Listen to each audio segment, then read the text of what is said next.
It's been fun to work with other Black folks in the agriculture and farming space and feel empowered to claim those stories because I don't think growing up I ever heard somebody say out loud that they were the descendants of enslaved people. And to even claim that because there's so much shame around it, as if, we should have had control over that, or as if, it's something we brought upon ourselves. And to be able to then say, well, I am going to return to working the land and have a connection to the land out of choice because it's something that gives us freedom when previously we were bound to it. I think that there's something really powerful in that, and acknowledging that we gain something by being able to control where our food comes from and being able to say that I can grow and nourish my own family.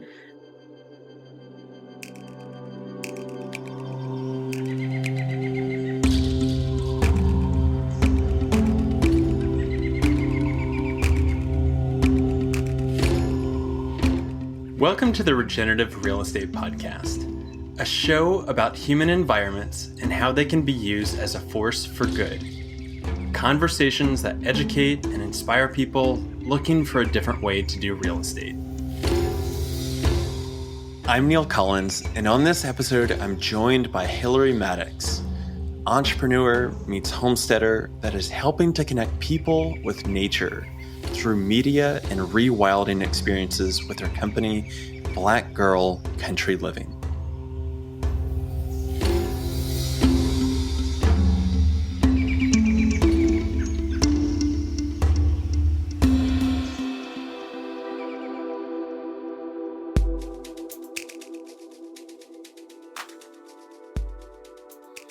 This is a special episode for me because it's not too often that I get to have guests on the show from my own community.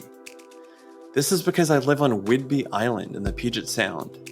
And outside of a larger city on the north end of the island called Oak Harbor, where 25,000 people live, the island is quite rural with forests, farms, and beaches. Whidbey Island, though, is similar to the rest of rural areas in the Pacific Northwest, where the majority of people living here are older and white. With high housing costs and land prices being what they are, it's challenging for younger generations and minorities that have been excluded from intergenerational wealth building to get a foothold on the island. And through my meeting with our guest, Hillarie Maddox, I learned that BIPOC folks typically do not feel safe in rural areas like this. It was hard for me to hear because for me, the Pacific Northwest is an outdoor playground of mountains, lakes, rainforests, and valleys. To think that people are afraid to leave the city to take advantage of this beauty is truly saddening for me, and it makes me do an introspection on the ways in which we can be a part of creating inclusive communities. But outside of recreational opportunities, there's also a detrimental impact in that Black people are in the super minority when it comes to homesteading and farming. For Hillarie, the connection to the land is everything. It is a deep homecoming that enlivens and nurtures. And this is why she created Black Girl Country Living. She wanted to help expand opportunities for people to get their hands in the dirt and their feet on the trails. Be sure to check out her site and follow her podcast. She is doing some great work.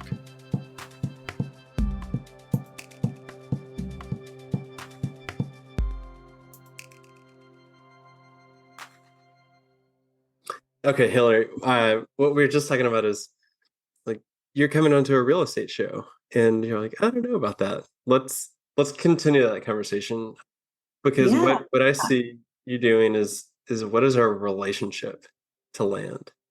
Yeah. Well, I think this stage of my life was a reintroduction to my relationship and connection to the land and rethinking what it meant to be in connection with the land, rethinking what it means to own a piece of land, realizing that there's other ways to be on a piece of land without owning it.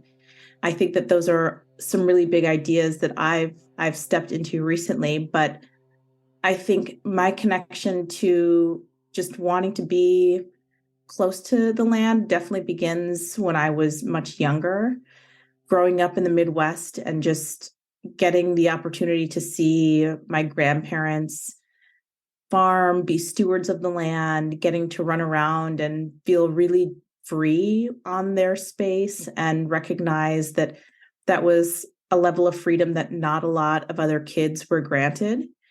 And stepping away from that as I pursued my career because I recognized it wasn't valued, only to find out that there's something really meaningful here, and deciding to come back to it and realizing that I want to share it with more people. I think it's really been sort of this blossoming of a new understanding of what we can do when we have a different kind of relationship with the land. And you grew up in South Dakota, is that right? Yeah. Yeah, I grew up in South Dakota, and my parents were in the Air Force, so we ended up there because they were stationed there. So I'm biracial, black and white, and so I've always had a connection to the land through my dad. It was through ancestors being enslaved. Through my mom, it was through her Scottish and German ancestors being farmers for many, many, many generations. And I think I just felt the calling to return to that and reclaim some of that wisdom. I know that you went into, is it Seattle that you went next? Yeah. What brought you from South Dakota to a pretty bustling metropolis of Seattle, Yeah. the epicenter of the tech scene in the Northwest? Yeah. Well, my brother, who's a little bit older than me, had moved out to Seattle in 1999, and was at the time, Seattle was just like kind of a nothing little tiny town, port city. There was Microsoft, and otherwise, it was a port city.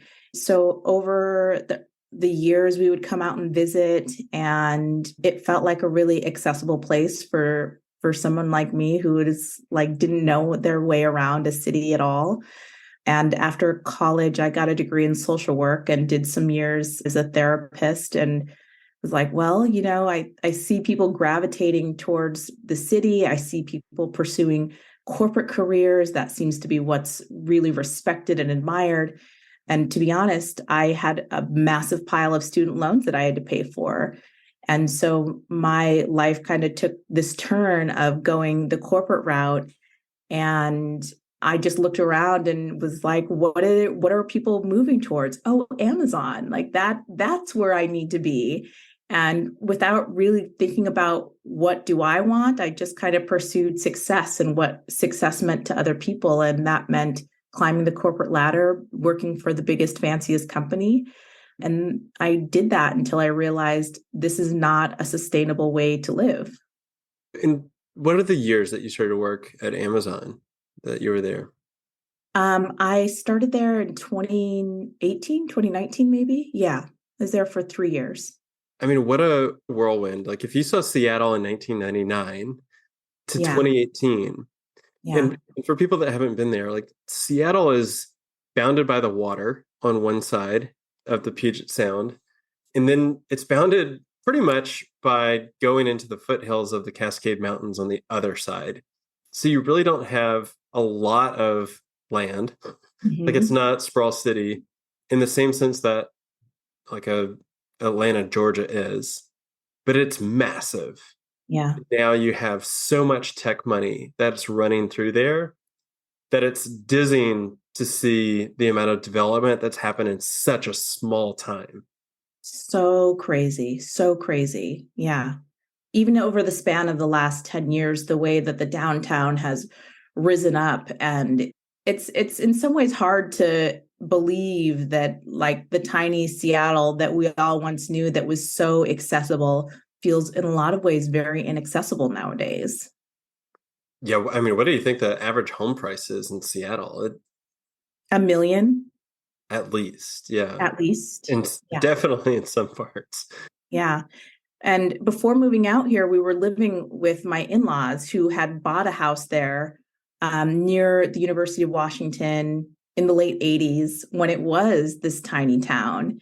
And so we were living basically still in the heart of the city, and all around them, there's houses being reconstructed and rebuilt to be, 3 stories tall now, or complexes, condos being rebuilt around them, and just increasingly becoming less affordable, where I could walk around the neighborhood with my mother-in-law and she would point to all of these homes where they knew all of their neighbors. They knew all of these kids who used to run around the block together.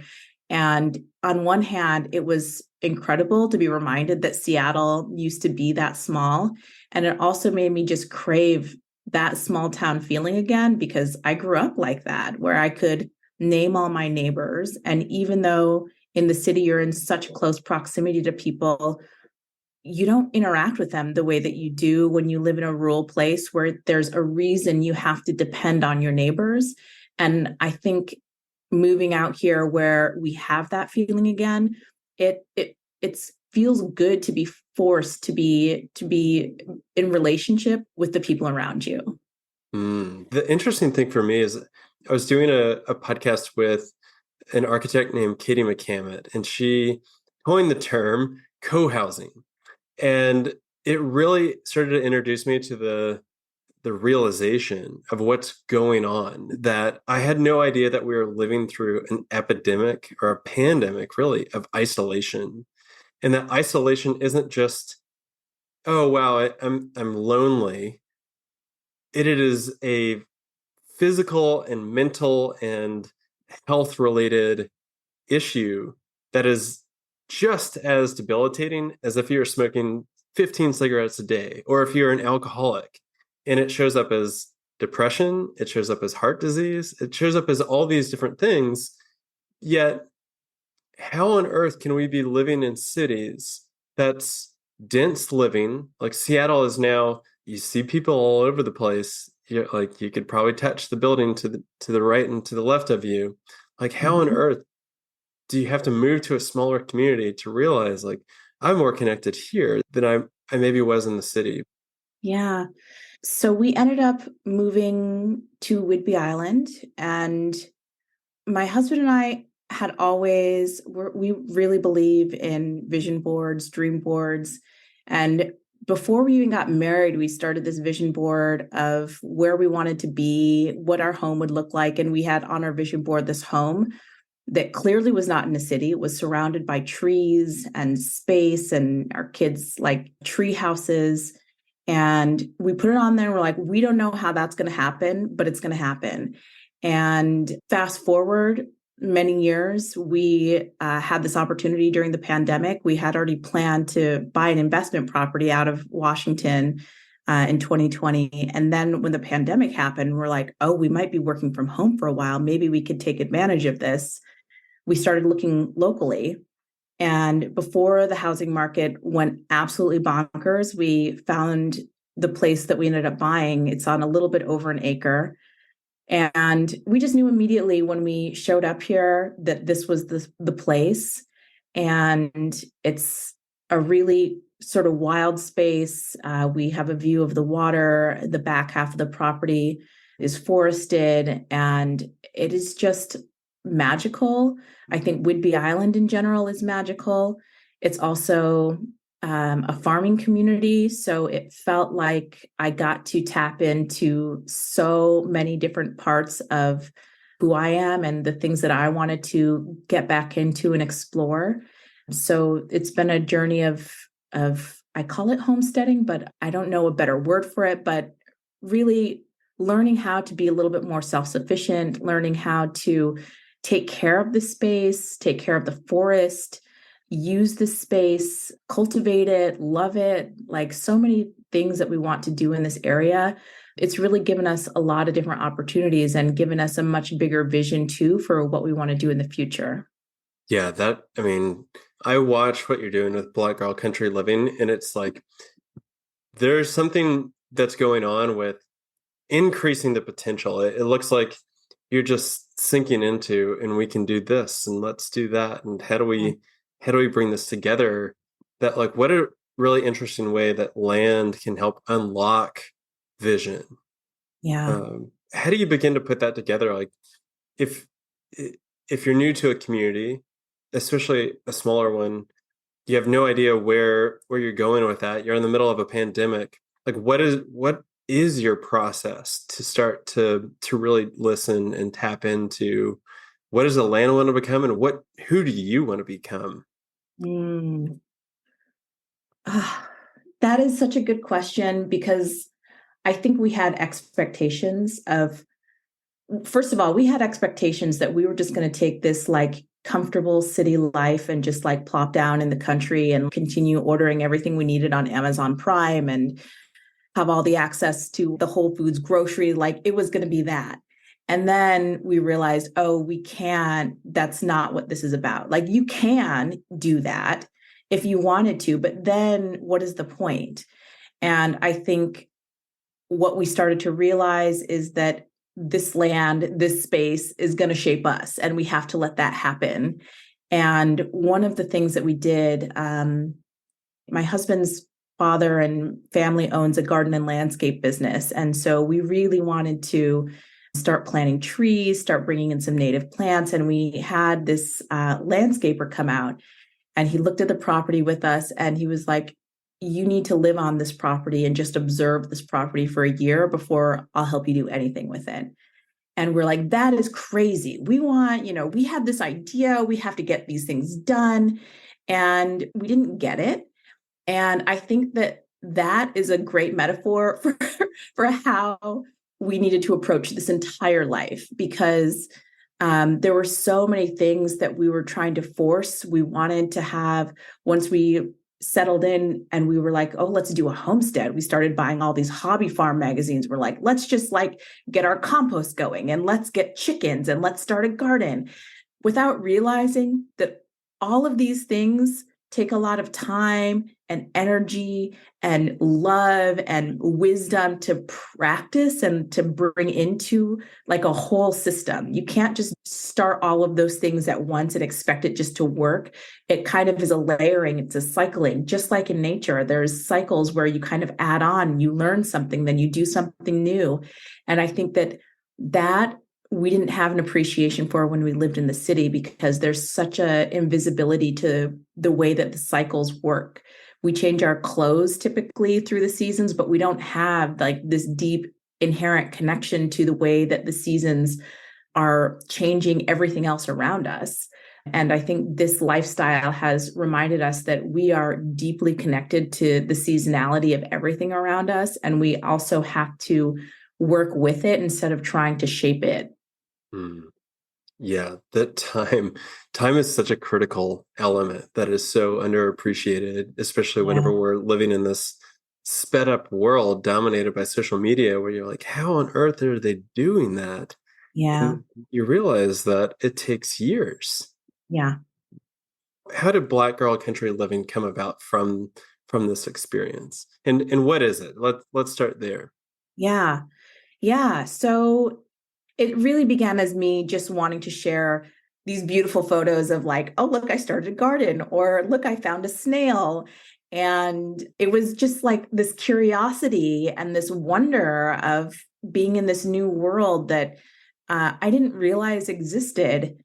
And it evolved into realizing, oh, there's an immense lack of people who look like me, Black folks, BIPOC folks, sharing this lifestyle, or even being able to take part in this lifestyle. And so it evolved into me writing a newsletter about it, and then sharing a podcast about it. And it was really all about my stories and what I was experiencing. And then I got to a point where I was like, more people, there's more voices in this. And I think the more voices we bring into this, the more we remind ourselves that this is a life, a way of being, a way of living that we all have access to. We all can tap into, whether you live in the country or not. We all have the ability to connect with ourselves in this way, to connect with nature, to build community. And I really wanted to start to elevate stories and to give people spaces where they can start to explore these ideas. So it's become both this online podcast, magazine, and now expanding into experiences, in-person experiences where I'm focusing on BIPOC folks and giving them a space to reconnect and find the same sort of healing and experience that I had.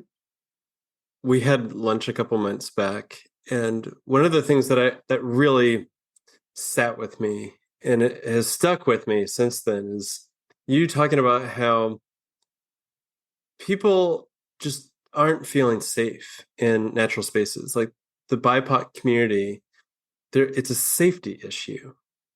And coming from a white, hetero, male perspective, that's so alarming to know that there's these spaces that we know and love, and like being able to go hiking, that other people are saying, you know what, I'm not going to go there because I don't feel safe, because I don't Yeah. know, because this is what's going on. This is what we've created. Like we have designed such a toxic environment for race relations that what we all know that is innate to human beings is nature.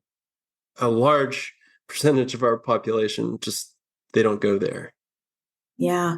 That's wild to me. I don't know if how like how do you even begin to reconcile that experience? That's why I get so tripped up where you're like, oh my goodness, we still have so much more work to do. Yeah. I think a big part of it is being able to um, remind other Black and Brown folks that we've been out here doing this stuff, that we can be out here doing this stuff, whether it's gardening, hiking, however you want to interact with nature. I think it's reminding people that the barriers that we've created to being in nature are a lot of times fabricated, that the ideas around being outdoorsy is really more of an industry idea and an idea constructed to sell you something, to do something that you have inherent access to anyway. And I think it's also, how do we allow people to dip their toe in without feeling like they're silly for being scared or overwhelmed?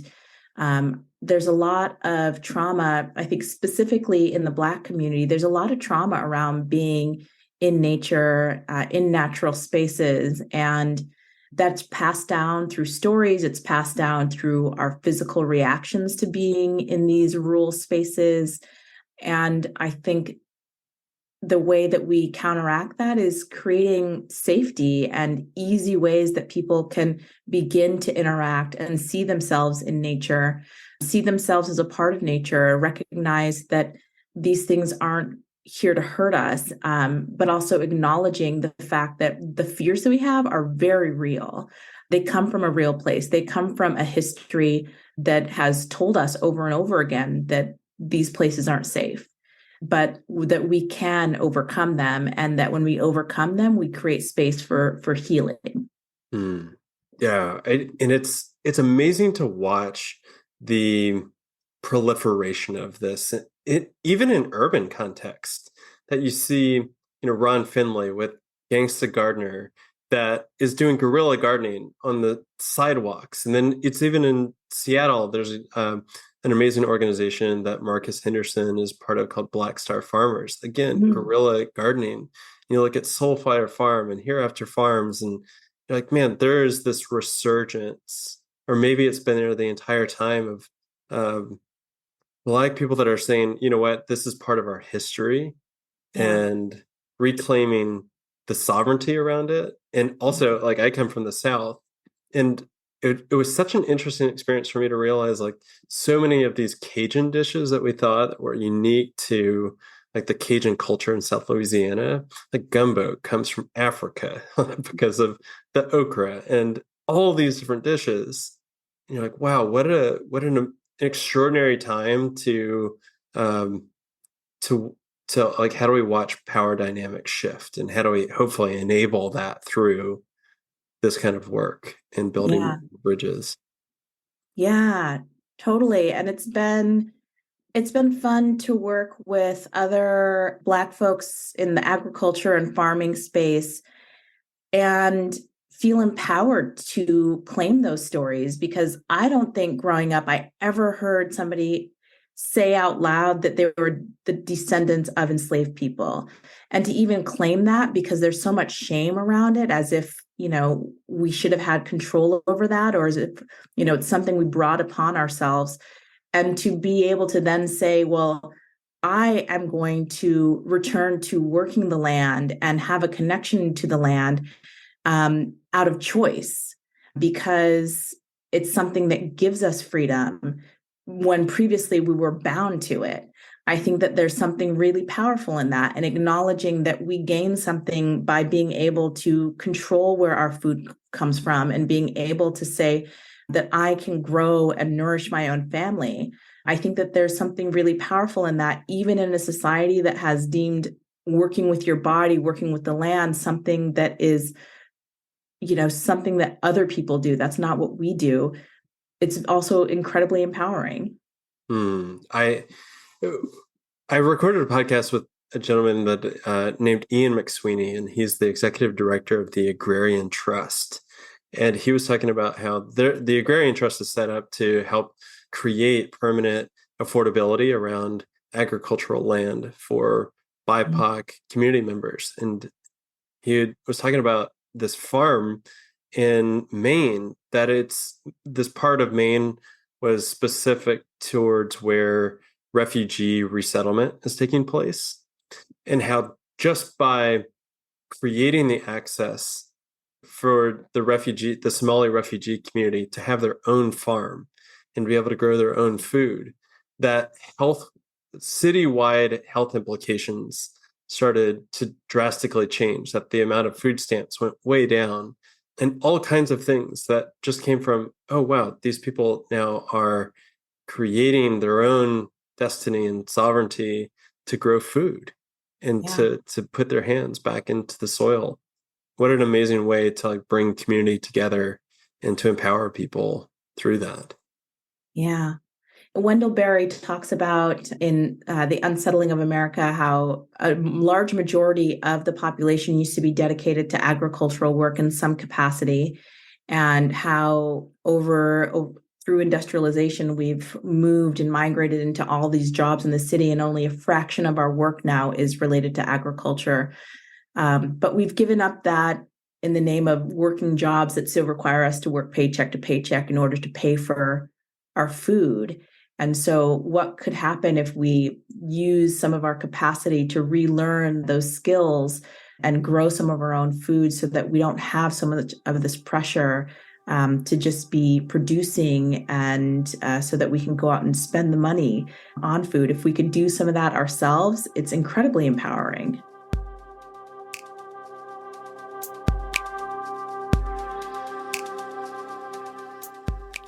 Before we get back into this episode, I want to share an exciting announcement about a very special opportunity to gather with some of the country's most innovative and pioneering professionals that are helping to grow the field of regenerative real estate.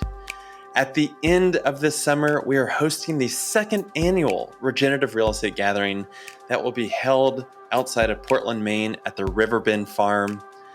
This year, our theme is From Ownership to Stewardship. And not only will attendees get a chance to hear from incredible speakers and organizations doing work around ecological resilience, inclusive real estate development, regenerative design, and advanced sustainable practices, but it is also an opportunity to connect, unwind, and play. This is an opportunity to nurture your spirit, to get inspired, and to connect with incredible people in a unique place that comes with certified living buildings, delicious organic feasts from the farm on site, swims in the rejuvenating Saco River, and activities like yoga and dance. Last year, we were blown away by the wide array of people, from developers, architects, investors, planners, realtors, and earth stewards. To find out more about this special gathering, you can find the link in our show notes, or go to our website at chooselatitude.com/gathering. I hope to see you there.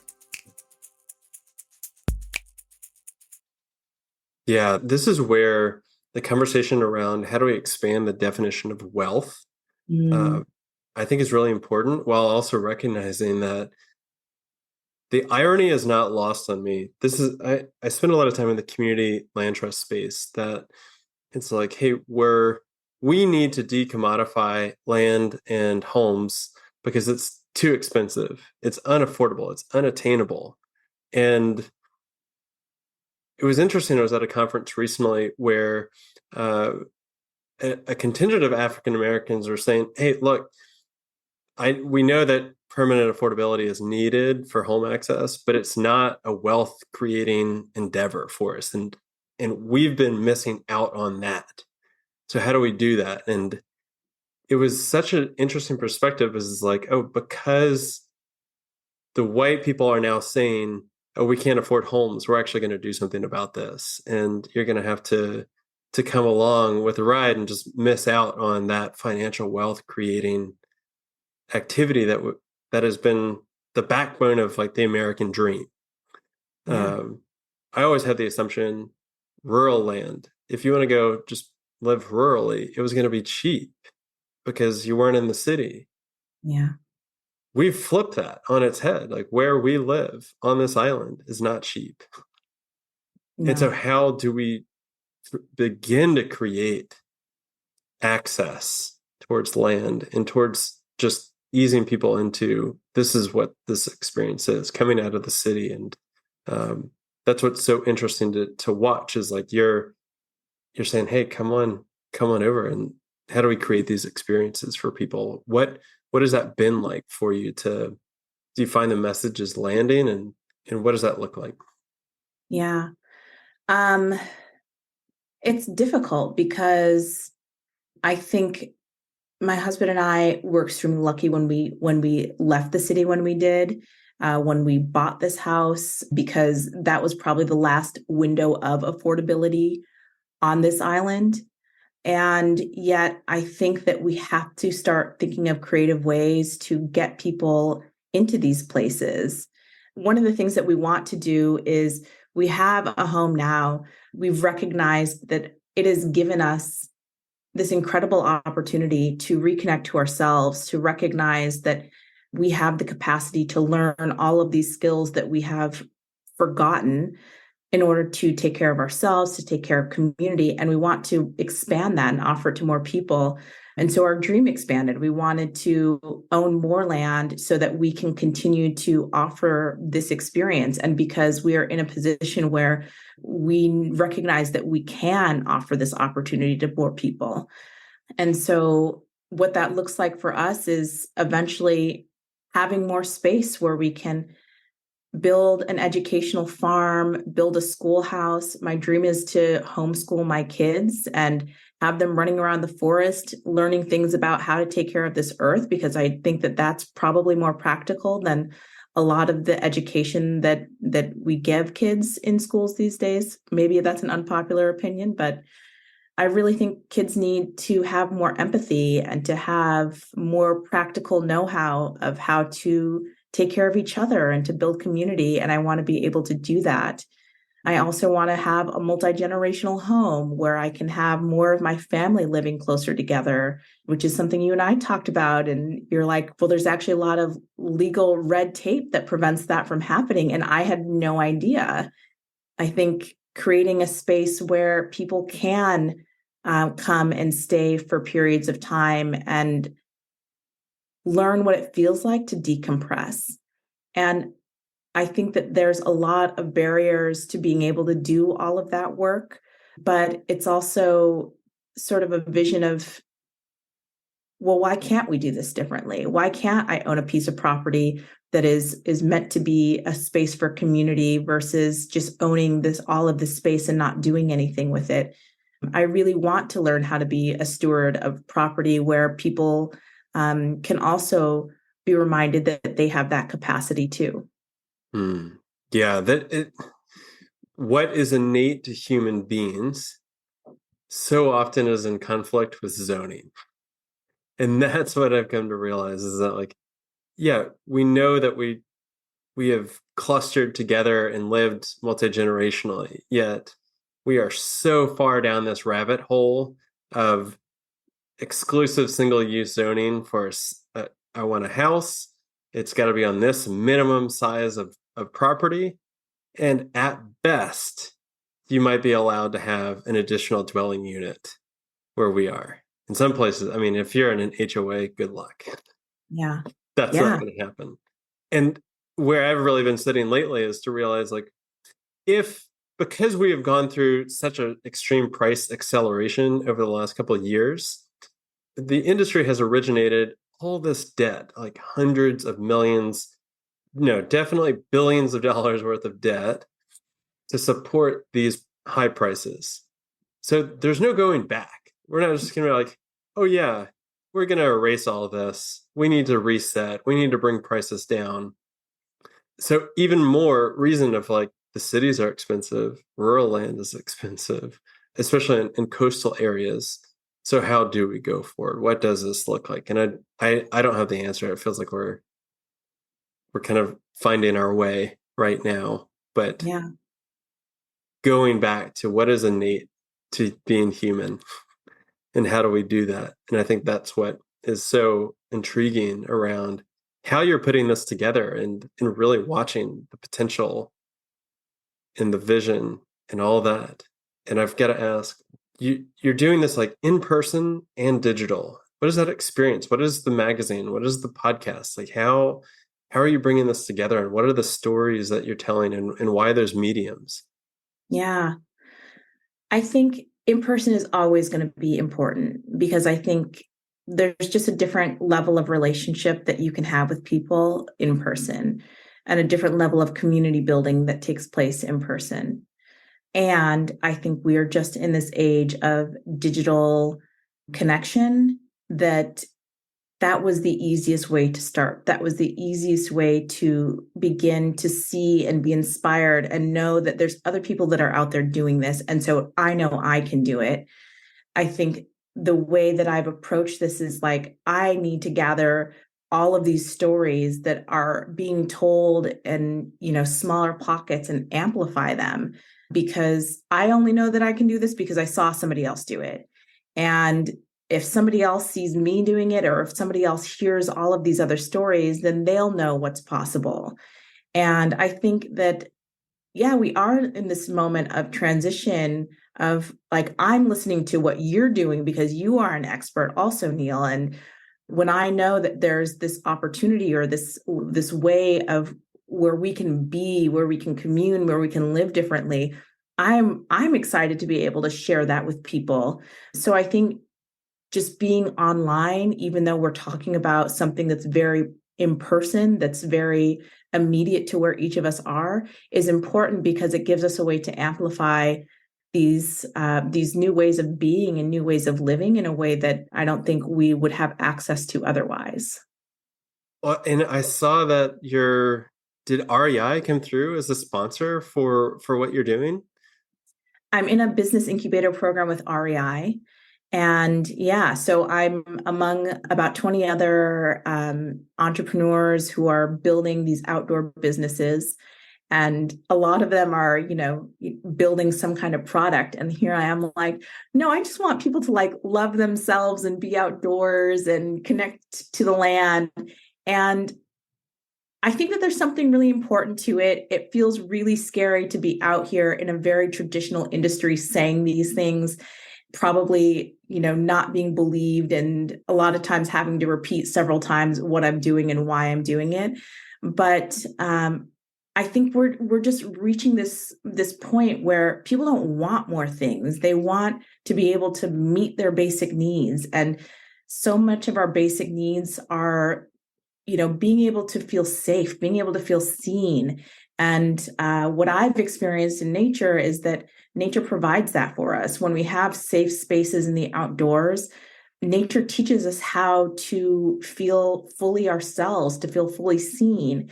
And I think that there's a really impactful ripple effect that when we have the opportunity to feel fully ourselves, to feel fully safe and seen, we can offer that to other people. It gives us the opportunity to share and expand and recognize that there's no one way of being in this world. And I think we need that in this moment. We need some relief. It's an interesting business space to be in Yeah. because I, I I'm curious if you find this as well as like we talk about Latitude with other people and they're like, well, what is it about? What is regenerative real estate? Yeah. I'm like, well, it's about our relationship to land and place. And they're like, well, what's the scale story? I'm like, the scale story. They're like, yeah, what's your business model and how are you going to make money and how are you going to scale that? And I'm like, geez, why do we always index Yeah. to you got to dominate your market, you got to have a 10x scale story, Yeah. and we're more focused on what is the business model than what is the impact that we are going for. Like this Yeah. whole impact investing in ESG craze, I'm not just a bit skeptical. I'm just going to call it out. I think it is like it's a bunch of nonsense. I do Yeah. not see people backing that up where I see what you're doing and I understand like where you're coming from. And I would imagine it's just as hard to figure out how do you create this impact in the world and be supported by it whenever if I'm making widgets or software, all the money seems to be flowing in that direction. Yeah. Well, I mean, I've gotten used to probably like you, just having people not believe me. And it's hard, but I also have like this deep intuitive belief that this is important and this is necessary. And people don't want to hear that in business. I'm in a business incubator program that is all about being data driven in your approach to building a business. Yes, and people want to see how you're going to scale. And I I am skeptical that that is the way that we are moving forward in the world, that is what is going to get us out of this mess that we are in. I think we're at the edge of a lot of breaking points. And I think it's also, I say that carefully because I think that it's also a huge opportunity. My background, I have a master's degree in organizational development. So I'm very much a systems thinker and I see all of these things that are sort of crumbling. And I'm like, okay, well, the end of one thing is not necessarily like a collapse. It's also the beginning of something beautiful and something new, something that we can create together. And I think that people like you and I, and a lot of other thinkers who I think are typically relegated to like, it doesn't make sense or, it doesn't fit the traditional business model. I think we're in a moment where people are going to start to get it because there's just not a whole lot of runway left for people to just continue to buy widgets and think of property as this thing that we can all have access to. There's a limit to it, and we've reached that. And so now what has to come next is a new wave of thinking, a new wave of building, a new way of creating, living, all of those kinds of things. And I think a new way of creating opportunities that isn't necessarily about exponential growth forever. Yeah, it also makes me think that once we can understand that our role is to enable life to, God forbid, thrive, but certainly co-evolve, that Yeah. the health of our species is tied towards how do we treat each other Yeah. equally, equitably, as well as the other species that have co-evolved with us, the Yeah. insects and the birds and the trees and the viruses and everything like that. Um, we're gonna be okay. But Yeah. until then, we've got a lot of composting to do of Lots our of, cultural ways to yeah. get us there. This is certainly times of we talk a lot about what are the archetypes of a brand? How do we tell stories? And these are revolutionary times, and they Yeah. are very uncertain times. Like in a branding world, it's like, oh yeah, that feels so bold. The Yeah. lived experience of that is really tumultuous. And what a necessary thing to have land to be able to come ground Yeah. to reconnect. What does it mean to be human and on this planet? Yeah. I don't know of any other way to do that Yeah. besides getting immersed with nature. Yeah. Yeah. I think we've just gone so far in this direction of being detached and removed and seeing ourselves as other that there's no other way to go but back. I think we'll obviously technology will continue to evolve, but I think for so many of us who feel like there's not one more thing that you can buy. There's nothing you can buy that's solving the problems of what we talked about earlier of like deep loneliness, of deep separation.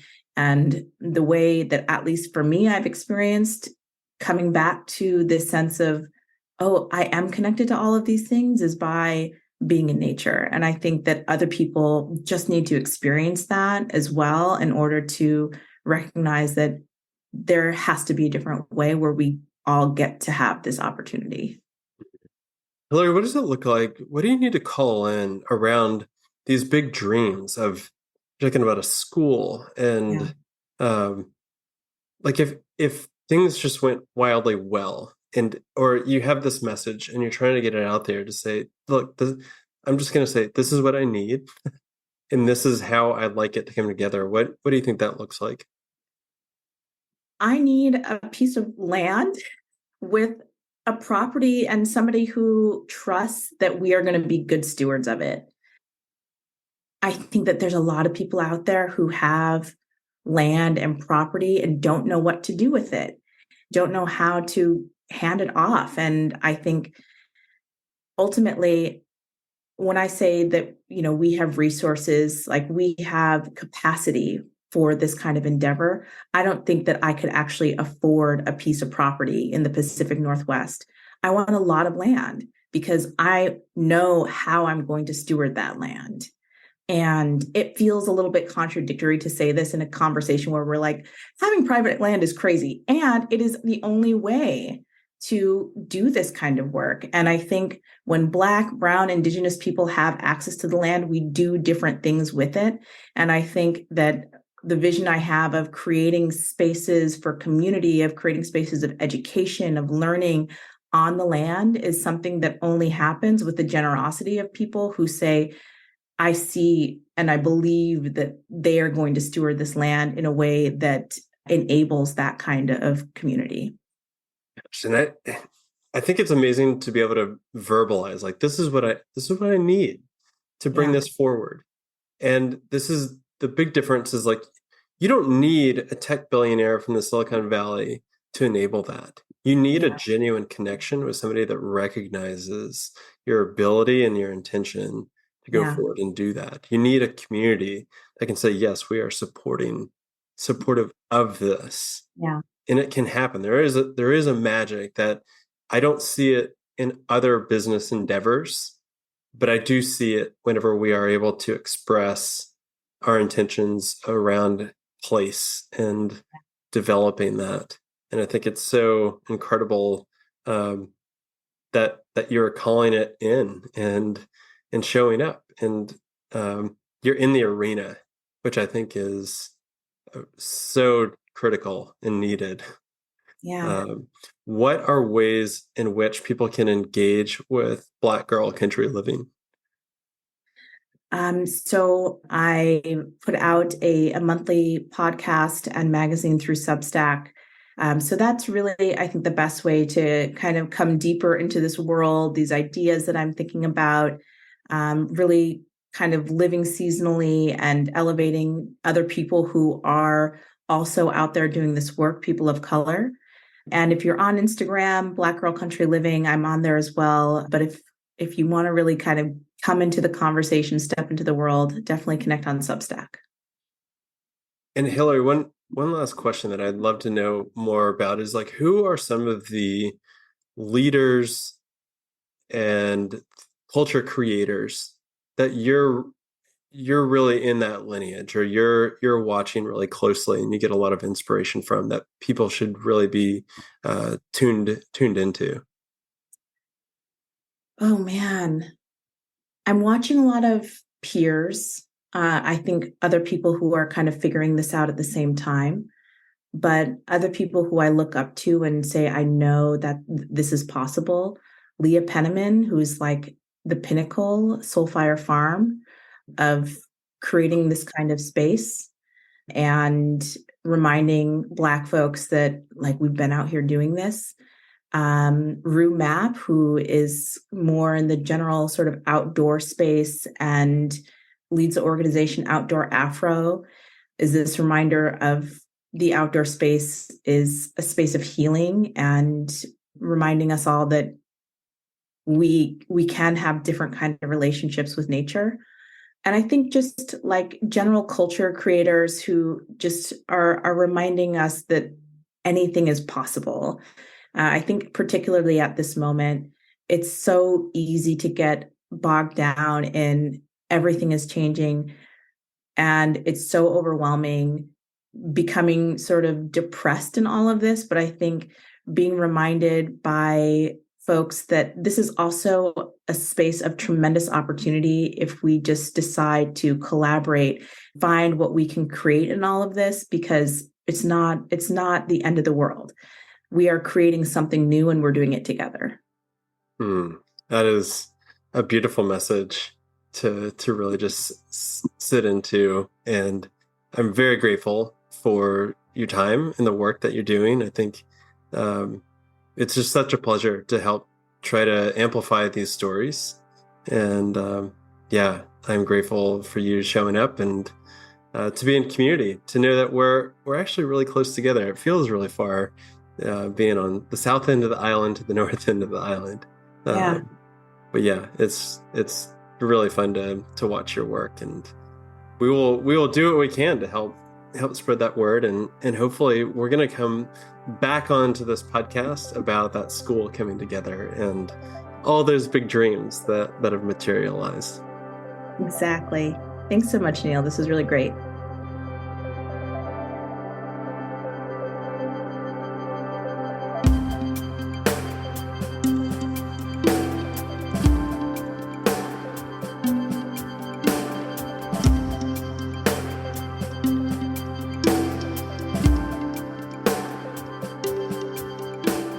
If you want to follow our work at Latitude, you can follow us on Instagram at latitude.regenerative.re, and mine is at I am Neil Collins. We inherently believe in the potential that comes from connecting value-aligned and purpose-driven people together in community. That's why I encourage you to join our mighty network and introduce yourself to the other people working across the globe to advance a more regenerative, resilient, and beautiful world. Here, we want to know what you're working on and what inspires you. Through this platform, you can attend live events, take courses provided by our podcast guests, and create connection with other people and businesses that share your same passion. To join, find the link in our show notes or visit our website at chooselatitude.com. If you'd like to support the show, please share it with your friends and be sure to follow us on your podcast app so that you always have the latest episode downloaded. Another way to support our regenerative field building is to leave us a rating and review on Apple Podcasts. Positive ratings help attract amazing guests, and they can be the deciding factor for someone else to tune in and listen. And who knows, maybe this is the kind of motivation that it takes for them to finally decide to align their profession with their sustainable and regenerative values and become a positive force for good within their own community. This show was produced by myself and edited by Anthony Wallace and offered as a part of our work with Latitude Regenerative Real Estate.